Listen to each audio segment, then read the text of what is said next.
Un homme a bouleversé Dieu, a choqué Dieu. Salomon. La Bible dit qu'il s'est retrouvé face à face avec Dieu. Et c'est Dieu qui lui a demandé. Je ne sais pas si c'était moi à la place de Salomon ce que j'allais demander à Dieu. Il pouvait demander des milliards. Tu allais lui donner des milliards. Il pouvait demander des voitures. C'est lui le créateur, tu es en face d'un créateur. Et c'est lui qui te demande. Mais Salomon dit, accorde-moi seulement de l'intelligence. Même moi, je ne saurais pas adresser une telle prière. Il était dans sa chose. Il n'est pas sorti de la chose. Parce qu'il savait que, autant que roi et juge d'Israël, il avait besoin d'être intelligent. Il y avait des problèmes qui l'attendaient. Il n'était pas le plus intelligent. Il n'était pas le plus sage. Mais en tant que leader responsable, il devait répondre aux besoins d'Israël. Et il a demandé exactement ce qu'il fallait pour son règne. Accorde-moi de l'intelligence. Aujourd'hui encore rare sont ces chrétiens-là qui demandent même l'onction. Est-ce que tu as déjà donc prié? Demandez l'onction. Parce que l'onction c'est pour le service. On passe des temps, donne-moi l'argent, donne-moi le travail, donne-moi. Mais c'est bizarre. Le zèle pour le service est vrai. Et quand il a fini sa prière, Dieu a dit, ok, tu as demandé l'intelligence, mais au-delà de ce que tu n'as pas demandé, je t'accorde le reste. Il n'y a pas quelqu'un qui était aussi riche à son époque. Pourtant, il n'a pas demandé la richesse. Mais si tu n'es pas intelligent, comment tu feras pour gérer l'argent? Si tu n'es pas sage, même si on te donne une maison, il est exigeant en fin de fin. Tu vas revendre parce qu'il arrivera le moment où tu vas dire, bon, j'ai connu beaucoup de riches ici après moi. Pour dire qu'on a là-bas, au quand on te dit c'était un tel. Tu dis, mais comment il a fait? Il n'avait pas d'intelligence. Alléluia. La priorité, c'est d'abord le service. La Bible dit, sers l'Éternel et il bénira ton nom et il éloignera la maladie de ta maison. Il bénira ton pain. On ne parle pas de la bénédiction. Avant le service, on parle toujours du service. Avant. Alléluia. Alléluia. Dans le livre de Matthieu, chapitre 25, de 14 à 30, on va prier. Je vais expliquer. La Bible dit que le royaume des cieux est semblable à ceci. C'est Matthieu qui parle. Le royaume des cieux est semblable à ceci. Il commence à expliquer. Un maître, dans d'autres versions, un homme qui partit en voyage et qui a réuni tous ses travailleurs, tous ses serviteurs pour leur confier ses richesses. Le premier, il donne 5 talents. Le deuxième, combien de talents? 2 talents. Le troisième, combien? Un seul. Dans la version on parle de 500 pièces d'or, 200 pièces d'or et 100 pièces d'or. Un serviteur qui veut voyager réunit tous ses serviteurs pour leur confier sa richesse. 5, 2, 1. 500, 200, 100.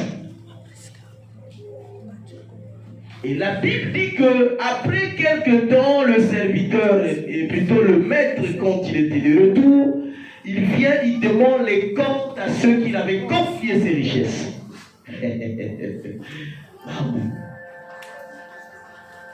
Alléluia. On dit que le premier a travaillé, encore travaillé, a eu 5 de plus. Donc sur 5 qu'il avait reçu comme talent, il a travaillé 5. Donc en tout 10. Celui qui a reçu 2 a travaillé, il a eu 4. Mais celui qui avait reçu un talent n'a pas travaillé. Il a préféré garder ce talent. Et la raison, écoutez la raison, j'avais peur tellement que tu es rigoureux, tellement que tu es sévère, j'avais peur de développer cette richesse. J'ai préféré garder. Alléluia. Et vous savez, il y a d'autres commerces, tu as peur. Hein? C'est-à-dire que tu as 100 000, tu te dis, si le côté, peut-être que je vais perdre les 100 000. Hein? Et il était dans cette conception. 200 000, pour ma maison, c'est que quoi dans la frontière, ou sous Barido, tout, tu reviens. Ok, défi ça, peut-être moi 200 000, il faut que défi ça, il y a 50 000, donc il perd 150 000. Donc, on a vu que ma avec 200 000. Alléluia. Amen. Il a évité les problèmes, c'est-à-dire que le temps qu'il a reçu, il n'a pas voulu développer ses dents. Et la suite, c'est que le maître lui a dit serviteur inutile. Comment ça se fait que tu reçois un don et que tu restes pendant des années avec ce don sans développer ce don? Alléluia. Amen. Et ce don-là, c'est des talents. Dans d'autres versions, c'est des talents. Et le talent, c'est la mission. Dieu ne peut pas nous appeler si nous n'avons pas de mission. Quand Dieu appelle, ça veut dire qu'il a une mission à accomplir avec toi. Alléluia.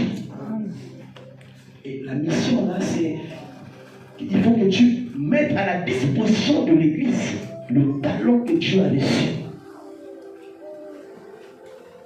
Alléluia. Alléluia. Ça comprend un peu.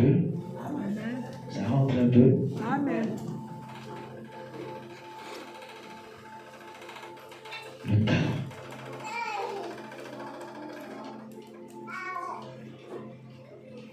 Il est dans une machine. Donc, quelqu'un a dans le tu laisses ma fille chanter, mais tu as ses dents.